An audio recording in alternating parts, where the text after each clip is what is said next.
नमस्कार दोस्तों, awesome information में आपका स्वागत है। हमने अब तक मिसाइल्स के कई टाइप्स के बारे में इससे पहले के वीडियो में चर्चा की है। आज उस चर्चा को हम आगे बढ़ाते हैं, क्योंकि पिछले कई दिनों से हमारा देश भारत कई मिसाइल्स का परीक्षण करते जा रहा है और इसी कड़ी में एक नई मिसाइल है संत मिसाइल। इससे पहले वाली वीडियो में हमने नाग मिसाइल तक चर्चा किया था और चर्चा करने के कुछ ही दिनों बाद भारत ने एक संत मिसाइल का परीक्षण किया। हम जानेंगे कि ये संत मिसाइल क्या है, तो चलिए शुरू करते हैं और साथ ही साथ कुछ और भी करंट अफेयर्स पढ़ेंगे जो इस महीने प्रमुख बिंदु के रूप में याद किए जा सकते हैं।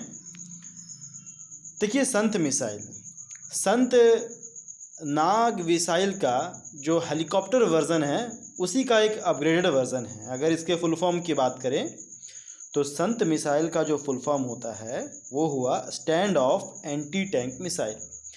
मैंने आपको पहले भी कहा था, जब मैंने नाग मिसाइल के बारे में चर्चा किया था तब संत मिसाइल का परीक्षण नहीं हुआ था और मैंने कहा था कि नाग मिसाइल्स को फायर एंड फॉरगेट मिसाइल कहते हैं, उसे एंटी टैंक मिसाइल कहते हैं।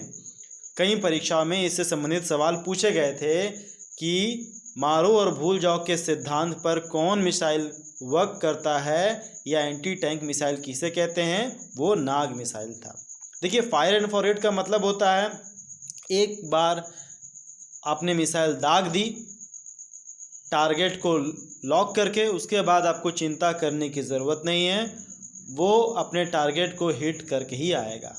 दागो और भूल जाओ भी आप इसे कह सकते हैं। तो उसी का एक अपग्रेडेड वर्जन, नाग का एक अपग्रेडेड वर्जन आया कि क्यों ना एक ऐसा मिसाइल बनाए जो टैंक को भेदे लेकिन हम उसे हेलीकॉप्टर से लॉन्च करें। तो उसे कहा गया हेलिना।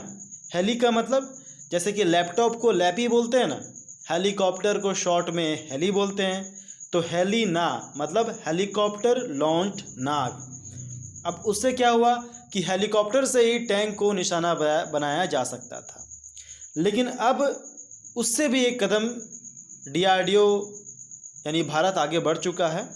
इस मिसाइल को डीआरडीओ ने ही डेवलप किया है इंडियन एयरफोर्स के कोलाबोरेशन से। अब संत मिसाइल डेवलप कर लिया गया जिसका फुल फॉर्म हो गया stand of anti tank missile, यानी ये हेलिना मिसाइल्स का भी अपग्रेडेड वर्जन है। हेलिना मिसाइल्स का रेंज तो शायद 8 या 10 किलोमीटर होगा, लेकिन इसका रेंज 15 से 20 किलोमीटर है और इसमें एक कैपेबिलिटी और है, lock on before and lock on after launch capability. देखिए, जैसे मैंने पहले कहा था, जैसे एक स्नाइपर डॉग होता है, उसे कोई कपड़ा या कोई वस्तु सूंघा दीजिए, उसके बाद वो वस्तु तक आपको पहुंचा कर ही या उसे पकड़ कर ही दम लेता है। तो लॉक ऑन का यही मतलब हुआ कि जिस टारगेट को हिट करना है उसे लॉक कर दीजिए, लॉक करने के बाद मिसाइल उस टारगेट को हिट करेगा। लेकिन इस संत मिसाइल की खासियत यह है कि इसे लॉन्च करने से पहले भी और लॉन्च कर देने के बाद भी लॉक किया जा सकता है। मतलब किसी टारगेट को हिट करना है तो आप पहले भी लॉक कर सकते हैं और ये अपने वे में होगा, तब भी आप इसे मतलब कि फायर करने के बाद भी इसे आप लॉक कर सकते हैं। तो इसी को हुआ lock on after launch capability. तो ये संत मिसाइल की खासियत हो गई। इसके साथ देखिए, it is equipped with a nose mounted active radar seeker. तो इस ऐसा करने के लिए इसके टॉप पर या कह लीजिए कि इसके नाक पर एक रडार सीकर इक्विपमेंट माउंट किया गया है। मतलब क्या, रडार जैसे ढूंढ लेता है ना, वैसे ही ये सेंस करके ढूंढ करके अपने टारगेट को हिट करेगा। और इसे Mi-35 हेलीकॉप्टर से भी लॉन्च किया जा सकता है। Mi-35 हेलीकॉप्टर एक रशियन हेलीकॉप्टर है। तो हमने आज पहले जाना था नाग मिसाइल्स के बारे में, फिर हमने जाना कि हेलीकॉप्टर लॉन्च्ड नाग मिसाइल को हेलिना बोलते हैं और उस हेलिना का भी अपग्रेडेड वर्जन अब हुआ संत, जिसे कि डेवलप कर लिया गया है। अब आगे बढ़ते हैं कुछ और महत्वपूर्ण चीज़ों के बारे में। आपने मसाले के बारे में तो ज़रूर सुना होगा। ये सुना होगा कि शुरू में जब विदेशी आए थे, यानी सबसे पहले जब पुर्तगाली आए थे, तो केरल के कालीकट में जब आए थे, आपको याद ही होगा 1498 वास्को डी गामा, तो यहाँ बहुत भारत में मसालों की खेती बहुत होती थी। उसको यूरोपीय देशों में ले जाया गया, बेचा गया और बहुत धन कमाया।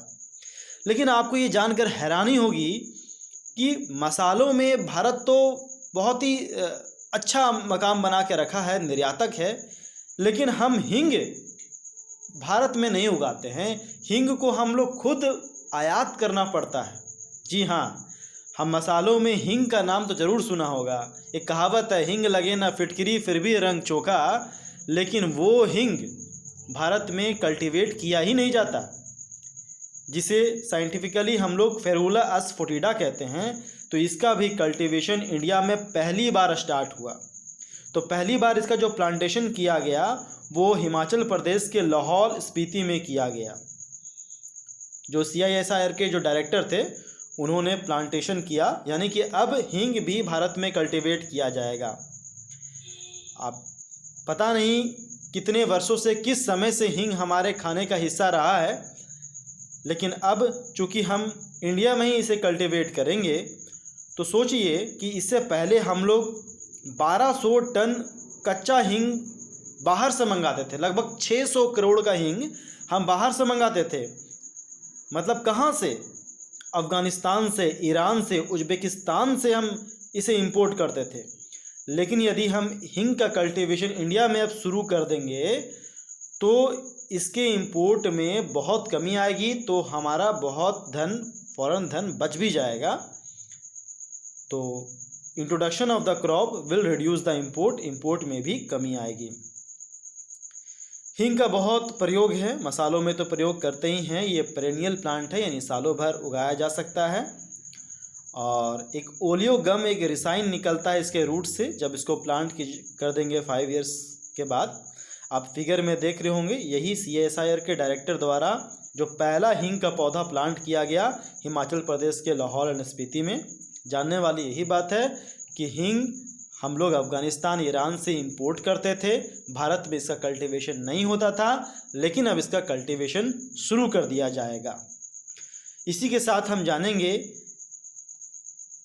नोकिया के बारे में। जी हाँ, नासा ने एक कंपनी है नोकिया OIJ, उसको चुना है नासा ने मून पर सेलुलर नेटवर्क, जो 4G LTE नेटवर्क है, उसे स्थापित करने के लिए। ऐसा क्यों? देखिए, आप अगर मेरे करंट अफेयर्स के रिव्यू में जाएंगे, जिसमें मैंने इम्पोर्टेंट करंट अफेयर्स का जिक्र किया था, तो शायद मार्च अप्रैल में नासा ने एक प्रोग्राम बनाया था कि 2024 तक एक आर्टेमिस मिशन लॉन्च किया जाएगा मून पर। आर्टेमिस एक कैंप होगा, बेस कैंप, जिससे इंसानों को मून पर पहुंचाया भी जाएगा और वहां कैंप भी बनाया जाएगा। अब कैंपिंग किया जाएगा तो बहुत दिनों तक रहना भी होगा, तो रहना होगा तो उनके कम्युनिकेशन के लिए कुछ तो चाहिए ना, जिससे वो एक दूसरे को वीडियो भेज सके, एक दूसरे से बात कर सके, कम्युनिकेशन कर सके। अब ऐसा नहीं है जैसे पृथ्वी में हम लोग वायुमंडल में बात कर लेते हैं, उस तरीके से मून पर बातचीत नहीं हो सकती, क्योंकि वहाँ वायुमंडल नहीं है। यही कारण है कि उसे जीवाश्म ग्रह भी कहा जाता है।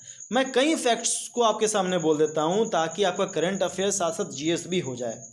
तो नोकिया वो कंपनी है जिसे नासा ने मून पर 4G LTE नेटवर्क स्थापित करने के लिए चुना है, सेलुलर नेटवर्क स्थापित करने के लिए चुना है। क्यों चुना है? क्योंकि नासा का एक प्लान है कि 2024 तक एक कैंप लगाया जाए जिसका नाम होगा आर्टेमिस मिशन, जो 2024 तक भेजना है। ठीक है, आप ये भी जान लीजिए कि नोकिया एक फिनलैंड की कंपनी है, फिनिश कंपनी बोलते हैं। फिनलैंड की राजधानी है हेलसिंकी। आपने नोकिया मोबाइल्स के बारे में ज़रूर सुना होगा। शुरू में जब मोबाइल यहाँ आया था तो नोकिया सबसे चर्चित मोबाइल कंपनी थी, और आज भी इसके कुछ प्रोडक्ट मिलते हैं, लेकिन आज उतनी चर्चित मोबाइल की दुनिया में नहीं रह गई, तो उसी नोकिया को चुना गया है। तो आज के लिए इतना ही। अगर आपको वीडियो पसंद आ रहा है इसे फॉरवर्ड करें। मैं और भी महत्वपूर्ण जानकारियाँ आपको लिए लाता रहूँगा। NTPC में खास तौर पे ऐसे GS आएंगे जो करंट अफेयर पे बेस्ड होगा। तो सामने जो भी एग्ज़ाम है, चाहे वो दरोगा हो, NTPC हो, BPSC हो, उसको देखकर मैं आपके लिए कंटेंट लाता रहूँगा। आज के लिए इतना ही। धन्यवाद। आपका दिन शुभ हो। जय हिंद, जय भारत।